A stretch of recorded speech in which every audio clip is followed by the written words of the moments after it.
Vedant's Wellness Center, where food become your medicine. Call 905-944-664. చిత్రమ్మ గారితో చాలా మీరు కాంబినేషన్ ఎవరెవరు స్టాల్ వర్డ్స్తో పాడారు? చిత్ర గారు అయితే నన్ను మా అబ్బాయి అని చెప్తూ ఉంటారనమాట. ఐఎమ్ సో లక్కీ ఇలాంటి పెద్దవాళ్ళతో పక్క నుంచొని పాడడం, ఎందుకంటే అందరికీ దొరికేది కాదు ఇది. ఆ విషయంలో I feel so thankful to God, because ఒక బాలు గారు, లేకపోతే చిత్ర గారు, శైలజ్ గారు, అంటే సింగర్స్గా, లేకపోతే నేను పనిచేసిన మ్యూజిక్ డైరెక్టర్స్ కూడా కోటి గారు, మణిశర్మ గారు, కీరవాణి గారు, దేవిశ్రీ ప్రసాద్ గారు, ఇంకా తమన్ గారి గురించి నేను చెప్పక్కర్లేదు, ఎందుకంటే నా సగం జీవితం అంతా వారి పాటలతోనే నాకు ఆయన ఇచ్చిన బ్రేక్ డెఫినెట్లీ. ఎందుకంటే లాంగ్ స్టాండింగ్ అనేది చాలా తక్కువ సింగర్స్లో, ఎందుకంటే కొత్త వెరైటీస్ కావాలి గొంతుల్లో కావచ్చు కాక ఏదైనా. బట్ ఈ అబ్బాయి దగ్గర విషయం ఉందని నా చేత నేను I believe one thing, tracks జాగ్రత్తగా పాడాలండి. అది ఆయన కూడా అదే చెప్తారనమాట. మెయిన్ సాంగ్ పాడడం కన్నా ట్రాక్స్ పాడడం చాలా చాలా ఇంపార్టెంట్ అంటారు తమన్ గారు. ఎందుకంటే ఆ ట్రాక్స్ ఒక్కొక్కసారి ఓకే అయిపోతాయి. ఇప్పుడు వైకుంఠపురం టైటిల్ సాంగ్, అలవైకుంఠపురములో నగరిలో నామూల సౌధంబుదా పల, ఈ పాటలో ప్రియా చేసిన వైకుంఠపురములో లా లా లా లా లా, ఈ పాట ట్రాక్ పాడారా? నేను ట్రాక్ పాడాను, ఓకే అయిపోయింది. అట్లా తమన్ గారు, త్రివిక్రమ్ గారు అందరూ కలిసి ఆ పాటని కృష్ణ గొంతులో బాగుంది ఓకే చేద్దామని వాళ్ళందరూ ఓకే చేయడం అనేది పెద్ద విషయం. అంటే మనం బాగా పాడేస్తే కాదు, వాళ్ళు కూడా దాన్ని యాక్సెప్ట్ చేయాలి. అవును. సో అది నేను ఆ పాటని ఏ పాట అయినా నా మొదటి పాటగానే అనుకుంటా. అలా అనుకోకపోతే కష్టం, మనం పాడేసాంగా అనుకుంటే కష్టం. అలా అనుకున్న పాటలు వాళ్ళకి నచ్చి ఆ మ్యూజిక్ డైరెక్టర్స్ ఇంకా మిగతా టీం అందరూ కూడా, క్యాస్ట్ అందరూ కూడా ఓకే చేయడం, ఐ బిలీవ్ దట్. సునీత గారితో కూడా చాలా పాటలు పాడాను, చాలా మంచి పాటలు పాడాను. అంటే ప్లేబ్యాక్, అంటే నేను కచేరీలు మాత్రమే. అవునవును, ప్లేబ్యాక్. ఇప్పుడు ఇందాక మాట్లాడుకున్న కళ్యాణి మాలిక్ గారు, అంతకుముందు ఆ తర్వాత సినిమాలు నీలి ఆకాశం కూడా, అది శ్రీరామ్ గారు పాడారు. సునీత గారితో 4-5 పాటలే. బట్ నా ఆఫ్టర్ బాలు గారి తర్వాత నన్ను అమెరికాలో 2009లో, అంటే సునీత గారు మొట్టమొదటిసారిగా అది మ్యూజికల్ మూమెంట్స్ విత్ సునీత పేరుతో అమెరికాలో షో చేశారనమాట. అప్పుడు నన్ను తీసుకెళ్ళారు ఆవిడ. నన్ను బాలుగారు ఇలా తీసుకెళ్తే ఇంకొంచెం పైకి తీసుకెళ్ళింది సునీత గారు. మంచి పాటని చాలా మనసారా తను అప్రిషియేట్ చేశారు. నా చేయి పట్టుకుని నడిపించారంటే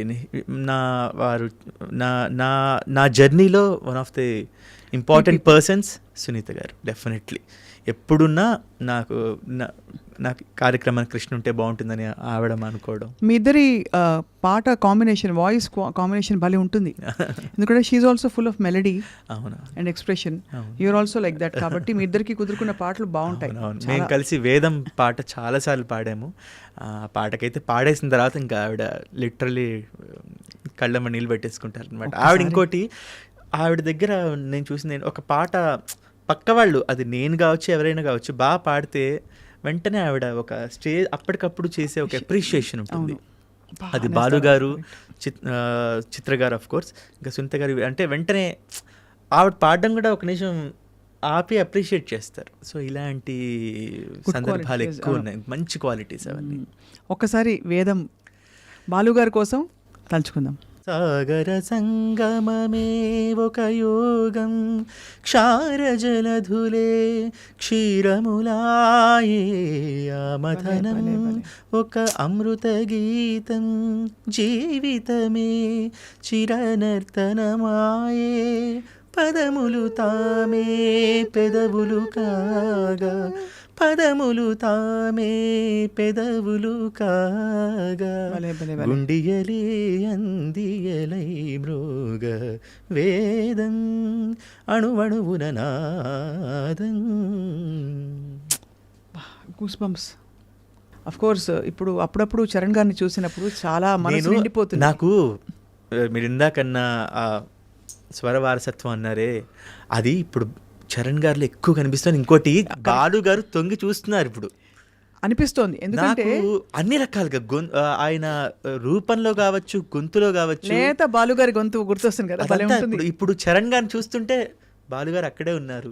చరణ్ గారి పాట వింటుంటే బాలుగారు ఇదివరకు చరణ్ గారిది ఒక డిఫరెంట్ ఉండేది. నేను ఎక్కువగా చరణ్ గారిని ట్రై చేసేవాడిని ఇమిటేట్ చేయడానికి, ఎందుకంటే నాకు చరణ్ గారి గొంతు అంటే చాలా ఇష్టం. చాలా ఇంకొక చాలా ఎక్స్ట్రా టింబర్ ఉంటుంది, లేతగా, చాలా ఒక చిన్న ఒక లబ్జ్ చాలా బాగుంటుంది, ఒక టింజ్ చాలా బాగుంటుంది చరణ్ గారిది. సో నేను ఐ ట్రై టు ఇమిటేట్ ఇదివరకు రోజుల్లో. బట్ ఇప్పుడు అసలు ఆయన చూస్తున్నా, ఆయన గొంతు వింటున్నా బాలుగారు అట్లా కనిపించేస్తున్నారు. సో ఒక సగం భారం దిగిపోయినంటే, అంటే ఓకే మన బాలుగారు అక్కడే ఉన్నారు, చరణ్ గారు గొంతులో పాటలో ఉన్నారు, చరణ్ గారు పాడుతుంటే బాలుగారు అలా ధ్వనిస్తున్నారు, మరి చరణ్ గారు చూస్తున్నా అలా బాలుగారు కనిపిస్తున్నారు. So we are happy. అండ్ అదే చాలా అంటే ఇవన్నీ డైరెక్ట్గా ఎక్స్పీరియన్స్ అయిన వాళ్ళకే తెలుస్తుంది కృష్ణ. మీరు ఎంత అదృష్టవంతులు అనిపిస్తుంది ఒకలా, ఎందుకంటే బహుశా మీరు అన్నట్టు రేడియోలో బాలుగారి పాటలు వింటూ పెరగడం వేరు, ఆయన్ని కలుస్తావా అనుకోవడం వేరు, కలిసిన తర్వాత ఆయనతో కలిసి పాడడము, ప్రయాణం చేయడం, ఆయన చేత శభాష్ అనిపించుకోవడం, దగ్గర నుంచి చూడడం, దగ్గర నుండి ఆయన చూడడం, ఆ డిసిప్లిన్ అండి. ఫస్ట్ ఆఫ్ ఆల్ అది చిత్ర గారు, బాలు గారు వీళ్ళందరూ ఆ డిసిప్లినే we need to follow. Singing talent ఇవన్నీ మనం ప్రాక్టీస్ చేస్తే వస్తాయి. డిసిప్లిన్ మెయిన్గా, పాట పట్ల గౌరవం, భక్తి, భయం భక్తి. మనం 40,000 పాటలు పాడాం, ఏముంది మనం ఏం పాడినా వింటారు అని కాదు, అది లేదు అక్కడ. అది అది అండ్ అందరి పాటని అప్రిషియేట్ చేసే చిన్న టాలెంట్. పాట పాడుతుంటే మ్యూజిషియన్స్ వాయిస్తుంటే ఎంజాయ్ చేస్తూ ఉంటారు, వాళ్ళని అప్రిషియేట్ చేసి నా పాట వాళ్ళకి చప్పట్లు కొట్టండి అయ్యా అని బాలుగారు మ్యూజిషియన్స్ని పేరున ఇవన్నీ దగ్గరుండి చూశాను. సో ఇవి నా మనసులో అలా స్థిరంగా నాటుకుపోయాయి అన్నమాట. సో ఇవే ఫాలో అవడానికి ట్రై చేస్తూ ఉన్నాం అంతే. ఎందుకంటే మనం ఎంత ప్రయత్నించినా 1% కూడా రీచ్ అవ్వలేం. ఆ పెద్దవాళ్ళ ఇది ప్రయత్నిస్తూ ఉన్నాం అనుకోండి, ముందుకెళ్తూ ఉంటాం అంతే.